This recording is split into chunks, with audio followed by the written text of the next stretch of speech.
वाखनीस आता आपल्याला आपली राजकारण करण्याची पद्धत थोडीशी बदलावी लागणार आहे. त्यामुळे पक्षश्रेष्ठींचं काय करायचं, त्यांच्याशी काय बोलायचं ते मी पाहीन. तुम्ही फक्त पुरंदर यांना सांभाळा. ठीक आहे साहेब.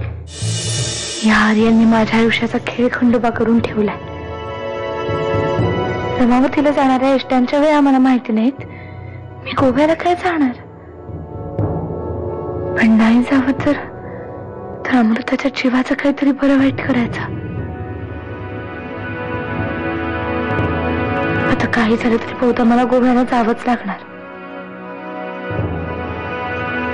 त्याच्या मनात त्यांच्याबद्दल जे काही गैरसमज झालेत ना, ते दूर केले तर मला वाटतं सगळं व्यवस्थित होईल.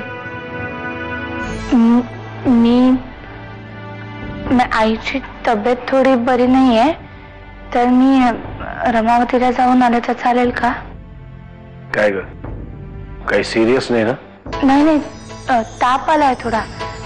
2 दिवसात जाऊन येते मी. ठीक आहे. ड्रायव्हर येईल तुझ्या बरोबर, म्हणजे काही गरज लागलीच तर धावपळ करायला तू असेल. कशाला? कशाला म्हणजे? नाही तर तू जाणार कशी? बरं ठीक आहे, मी बघते.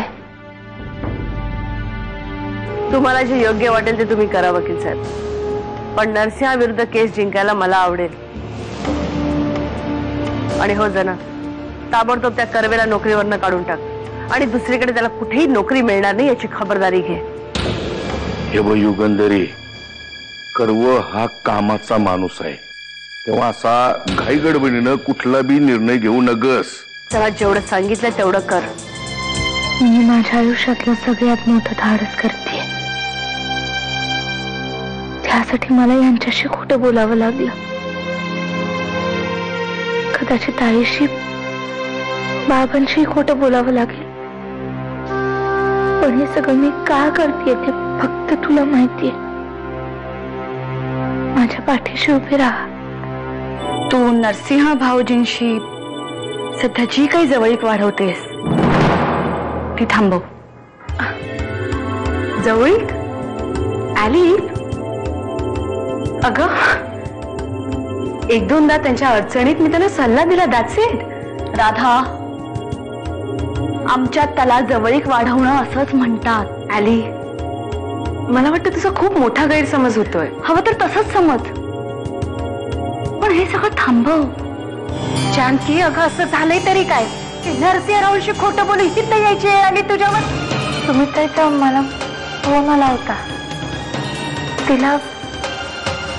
तिला शेजाऱ्या पाजाऱ्यांकडून कळलंय की पुजारी काका तीर्थयात्रेला नाही गेले आणि ते कुठे गेले कोणालाच माहिती नाही. त्यामुळे ती आणखीन बिथरली. अगं, मग ह्यात नरसिंहरावांशी खोटं बोलण्याचा काय संबंध?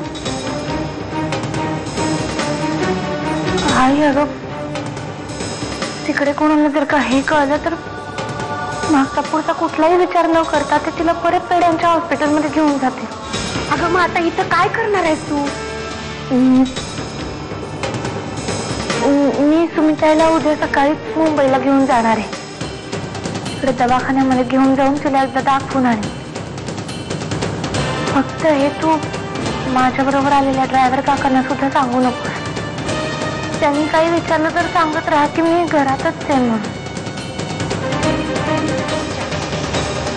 सुमिताईकडे बघायला तिच्या माहेरचा तर कोणीच राहिलं नाही. आपणच तिला मदत केली पाहिजे. अगं शांती, असं काय करतेस? सगळी माझी दुसरी टेक आहे. जा, तुला जे काय करायचं असेल ते कर. पांडुरंग पाठीशी आहे तुझ्या.